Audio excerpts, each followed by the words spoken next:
Okay, we have the last four routes, and then I'll tell at the end with Discord's route which one's my favorite. So anyway, first we have Ishmael.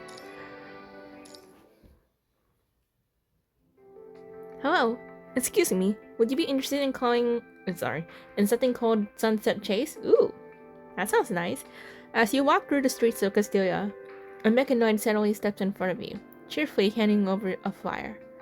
According to research, the glow of a sunset fades slowly after the sun goes down.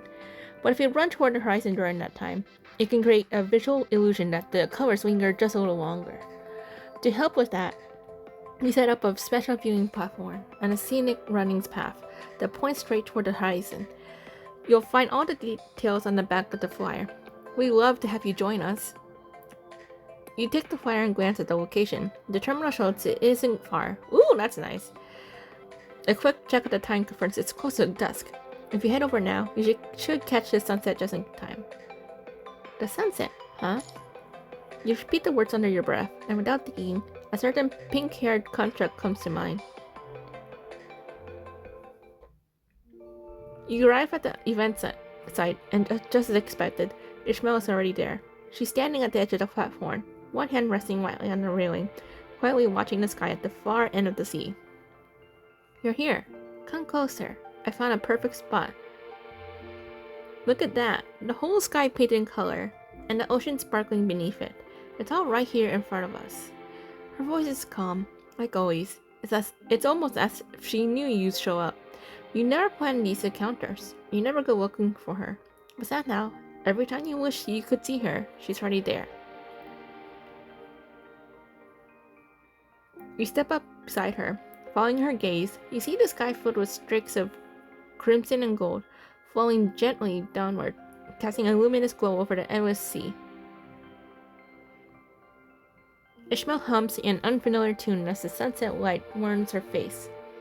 Mysterious and distant as she always is something about her in this moment feels unexpectedly intimate. You really like sunsets, don't you?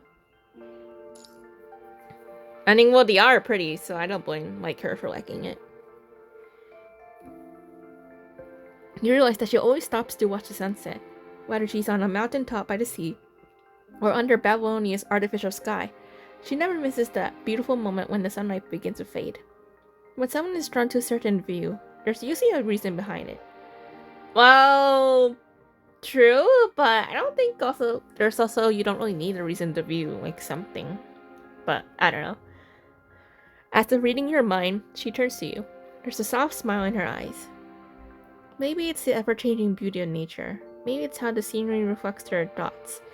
Or maybe the scene helps them keep a certain memory alive. So, Grey Raven, what do you think my reason is? Whenever she watches the sunset, her eyes always drift far beyond the sky in front of her, as if they're searching for something out of reach. Seems like there's a story behind it. She doesn't answer, just smiles quietly, which pretty much confirms her guess. She looks toward the horizon. The colors are already starting to fade. After a moment's silence, she speaks again. That memory's important, sure, but it's only part of the reason. As for the rest, I think it has something to do with realizing that sunsets always end. End? At first, I thought it was simple. Today's sunset fades. Tomorrow's comes right on time. Day after day. Always there. Never changing. But later, I realized that nothing in this world lasts forever. Even the things we believe will never change. Given enough time, they wear away like stone turning to sand and eventually vanish. So maybe I watch sunsets because they remind me of things that will eventually disappear. Or maybe because it feels like a small way to hold on to something that's slowly slipping away. Probably both. Oh. The last streak of crimson sinks beneath the horizon. Night falls slowly, like ink spilling across the sky. The light fades from her eyes, leaving only a quiet calm, deep and still as the ocean. In that silence, Ishmael seems to come back from wherever her thoughts had drifted. Huh, so the sunset's gone already. Then we should go too. No, that's it? Oh, come on. Ishmael steps away from the railing. The street lights along the path begin to flicker on as she starts walking slowly toward the exit, her steps casting long shadows. But you stay where you are, not following her, For some reason, the look on Ishmael's face just now won't leave your mind. I didn't feel right to end the day like this. That's what I was thinking, anyway. Someone runs past, and it's only then that you notice the path ahead is full of people sprinting toward the sunset. As you watch them go, an idea suddenly hits you. Ishmael! Grey Raven? You grab Ishmael's hand. Let's go chase the sunset. What? Okay, that's cute. I was not expecting it. As your lungs protest, the breath you've been barely holding together slips, and your body can't keep up the pace. You slow down, first to a jog, then a walk, until you finally stop. Panting heavily, you lift your head. Ishmael's still beside you, but the rest of the path is empty. Looks like you unknowingly left everyone else behind in your full-on sprint. Yet, no matter how hard you run, the sky on the horizon keeps dimming. The fading sunset doesn't pause, not even for a second. Knew it, there's no catching up. Sunset glow is just scattered sunlight in the upper atmosphere after the sun goes down. To catch up with it, you have to catch up with the sun itself. There's no way human legs could manage that. Well, yeah, that's true. Your full sprint clearly didn't faze Ishmael. Her voice is steady, as always. While she talks, she gently pats her back, helping calm your breathing.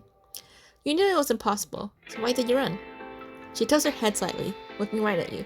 There's this hint of curiosity in her silvery eyes. I just thought I'd run anyway. Doesn't matter if I catch up. What matters is getting moving. Ishmael doesn't say anything. She just keeps looking at you. Long enough that you start wondering if pulling her on to this on such a flimsy excuse was a bit ridiculous. Then, suddenly, she smiles. It's barely there. There's the corner of her mouth turning up. But for some reason, it feels like she's smiling from the heart. You're still exactly the same. Why, thank you, I take that as a compliment. But, what do you mean by that? Ishmael doesn't explain.